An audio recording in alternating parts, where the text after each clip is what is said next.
প্ৰাক্তন মন্ত্ৰী চুকুৰ আলীৰ জানাজাত হাজাৰ হাজাৰ লোক। ঈদৰ প্ৰাক্ষণত কন্দুৱাই গ'ল চেঙাবাসীক। জ্যেষ্ঠ নেতাজনৰ মৃত্যুত শোকস্তব্ধ সমগ্ৰ চেঙা সমষ্টিবাসী। বৰপেটা জিলা কংগ্ৰেছৰ এক অভিভাৱক স্বৰূপ চুকুৰ আলী আহমেদ ছাৰ আমাৰ মাজৰ পৰা চিৰ বিদায় ল'লে।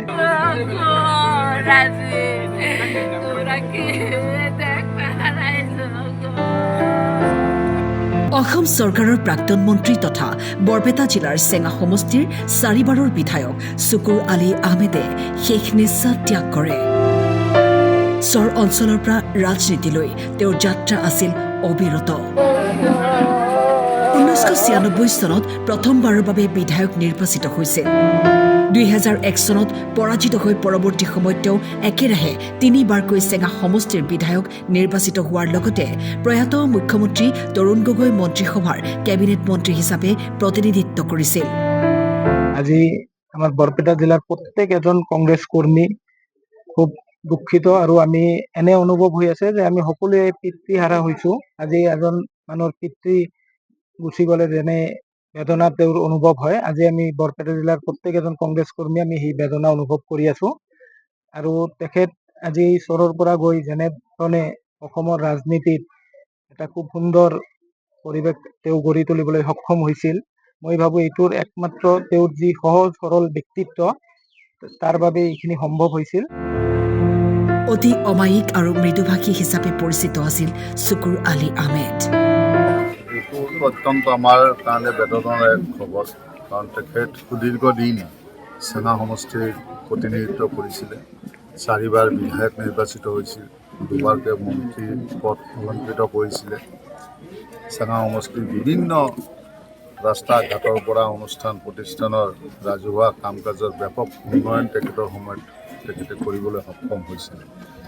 আৰু এইখিনিয়েই নহয়, তেখেত আমাৰ বৰপেটা জিলা কংগ্ৰেছৰ সভাপতি আছিল।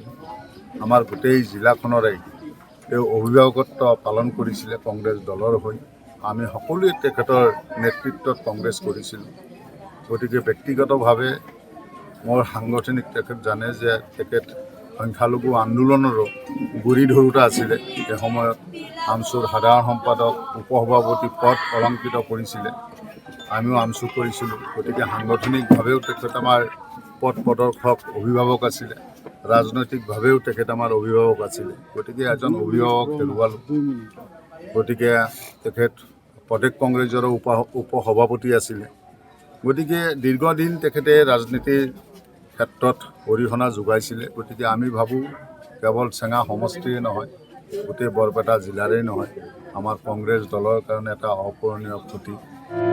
আজি তেওঁৰ মৃত্যুত গভীৰ শোকৰ ছাঁ পৰিছে সমগ্ৰ অঞ্চলটো।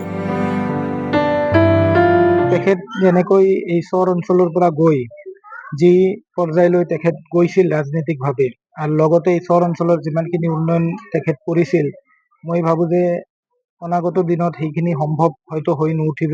কিন্তু আমি চেষ্টা কৰিম যে তেখেতে যেনেধৰণে এই চৰ অঞ্চলৰ উন্নয়নৰ বাট আগুৱাই লৈ গৈছিল, আমি কংগ্ৰেছে চেষ্টা কৰিম যে আমি অনাগত দিনত তেখেতৰ সেই নীতি আদৰ্শৰে আমি এইখিনি কৰাৰ চেষ্টা কৰিম।